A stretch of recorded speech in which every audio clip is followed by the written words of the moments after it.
Bonjour à toutes, bonjour à tous et bienvenue au Forum du patrimoine. J'ai le plaisir d'animer cette 4e édition d'échange qui se tient au Salon international du patrimoine culturel à Paris. Ces émissions sont organisées par Atelier d'Art de France et le magazine Atrium. Je reçois ce matin un responsable de formation technique pour nous parler de la formation et des savoir-faire de l'entreprise Saint-Astier. Bonjour. Bonjour. Bonjour Frédéric Fauché, donc vous êtes responsable du pôle formation au sein de l'entreprise Saint-Astier. C'est bien ça. Pour commencer, peut-être sur quelles ressources naturelles et sur quel savoir-faire se fonde l'entreprise Saint-Astier ?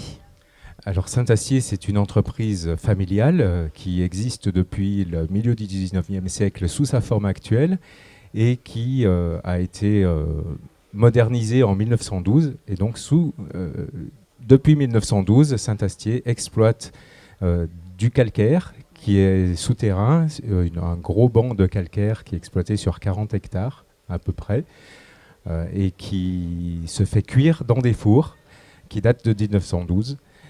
Et depuis cette époque-là, on fabrique de la chaux naturelle qui va servir à la construction et différentes qualités, différentes natures de chaux qui vont servir à différents ouvrages, notamment de la bâtisse de pierre, du gros œuvre ou des enduits, des badigeons.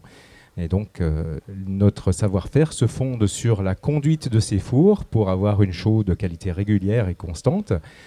Et puis, ça se repose aussi sur le savoir-faire des utilisateurs qui vont valoriser cette chaux sur les chantiers avec des ouvrages de très grande qualité. Merci. Alors, comment ce savoir-faire justement d'application, je pense vraiment sur les bâtiments, se transmet aujourd'hui ? Alors pendant des années, le savoir-faire s'est transmis de génération en génération chez les artisans. Par formation initiale aussi, les maçons apprenaient aux maçons. L'apprentissage était relativement long dans une entreprise. Et puis ce temps d'apprentissage s'est légèrement raccourci avec l'arrivée de l'industrialisation et de l'époque moderne. À l'heure actuelle, on a plusieurs voies pour former les entreprises, pour former les applicateurs, pour former les architectes, les maîtres d'œuvre, et puis aussi pour former les maîtres d'ouvrage, les propriétaires de bâtiments, et les former un petit peu aux différentes techniques qui peuvent être appliquées chez eux, sur leur bâtiment, de façon à ce qu'ils soient sensibilisés à ce qui va être fait et le résultat que ça va pouvoir donner. Et cette voie d'apprentissage, de transmission des compétences, elle existe pour la formation initiale par le réseau des centres de formation d'apprentis, par différents systèmes de l'éducation nationale, etc. Et en formation continue, on se rend compte que les entreprises ont de plus en plus de besoin de réadapter ou de confirmer leur savoir-faire, leurs compétences, parce que même si les matériaux sont des matériaux traditionnels, les techniques évoluent un petit peu, la modernité nécessite parfois d'aller plus vite, ou bien on imagine que de la même manière que dans l'informatique, tout est plus rapide, eh bien, dans le bâtiment, tout pourrait aussi être plus rapide, mais on a quand même des délais d'attente, des délais de séchage, des délais de durcissement incompressibles.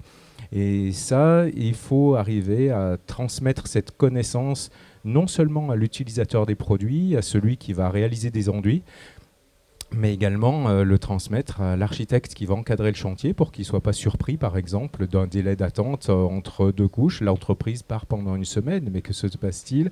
Ils ont abandonné le chantier. Non, ils laissent juste le temps au temps pour que la qualité soit au rendez-vous. Donc, énormément de pistes de formation, depuis la formation initiale jusqu'à l'accompagnement sur le chantier en formation continue. Et donc cette formation, pendant des années, elle s'est faite assez naturellement par l'équipe technico-commerciale de terrain. Les techniciens chez Saint-Astier sont tous issus du milieu du bâtiment, donc ils ont des connaissances sur les produits et leur mise en œuvre qu'ils peuvent transmettre aux entreprises.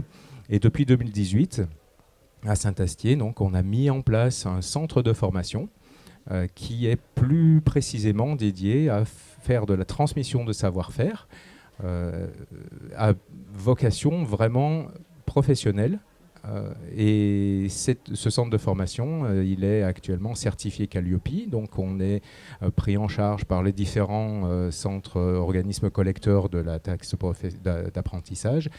Et ça permet aux entreprises, sur le temps de formation, de venir perfectionner leur savoir-faire.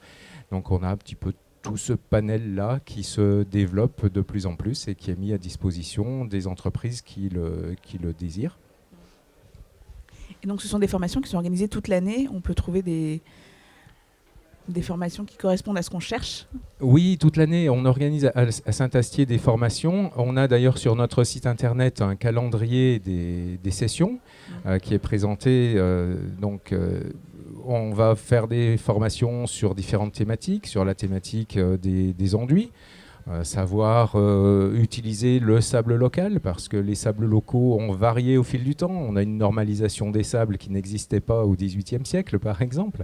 Donc les sables anciens ne sont pas les sables que l'on a maintenant.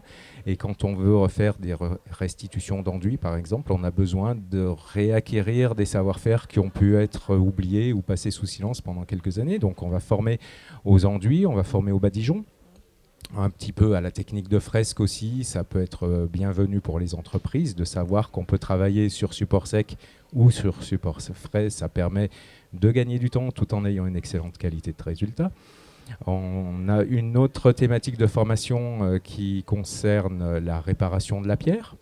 Et d'ailleurs, c'est ce qu'on est en train de présenter aujourd'hui au Salon du patrimoine, les mortiers de réparation de pierre, que ce soit des mortiers de recette ou des mortiers déjà préformulés pour adapter à chaque pierre. Donc une formation réparation de pierre, une formation sur les bétons de chaux, parce que la chaux, on la connaît pour son esthétique, pour les enduits, pour les rejointoiements et les badigeons, mais on l'utilise aussi dans les travaux de grosses œuvres. Dès les sols de la maison, finalement les sols du bâtiment, on va pouvoir les faire en béton de chaux. Donc on a une formation qui va traiter de ce sujet-là. Et puis Saint-Astier est assez moteur dans le domaine de l'éco-construction et de l'éco-rénovation avec la filière biosourcée du chanvre. Et donc, on a un pôle de 5 formateurs qui sont agréés par Construire en Chanvre, l'association qui dirige les règles professionnelles de la construction en chanvre.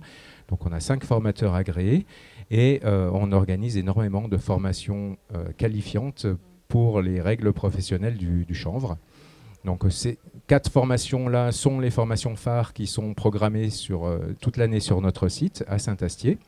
Et puis, on est en mesure de réaliser des formations sur mesure à la demande d'une entreprise ou d'un collectif, ou bien d'un centre de formation qui peut faire de la reconversion professionnelle et qui a besoin d'un intervenant qualifié. Donc, on a tout un domaine d'intervention qui est envisageable. C'est intéressant. Et ces formations durent plusieurs jours ? Plusieurs semaines ? Alors, en général, on est sur des formations courtes qui durent entre 2-3 jours, parfois une semaine complète. On peut multiplier les sessions en fonction de la complexité du sujet et de la demande des stagiaires ou des entreprises stagiaires. Et sur ces formations, on va pouvoir accueillir aussi bien des applicateurs, des praticiens, que ce soit des compagnons maçons, que ce soit des tailleurs de pierre qui veulent apprendre aussi à faire du ravalement de façade et poser la pierre dans de bonnes conditions.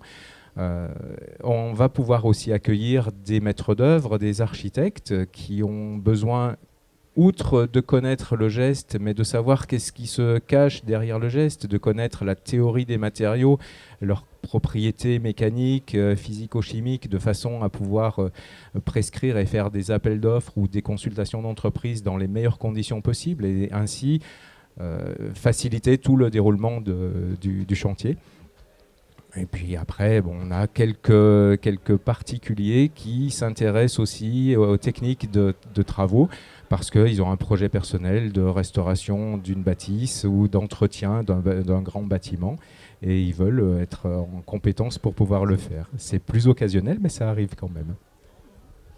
Écoutez, je vous remercie beaucoup pour cette présentation des savoir-faire et puis en même temps de tout cet aspect de transmission essentiel, je pense, pour l'entreprise Saint-Astier. Merci à vous. Merci beaucoup. Je vous remercie pour votre écoute. Je vous invite à retrouver cette émission, mais aussi toutes celles de la journée d'hier et celles à venir aujourd'hui sur la plateforme YouTube d'Atrium. Je vous dis à bientôt et je vous souhaite une belle journée.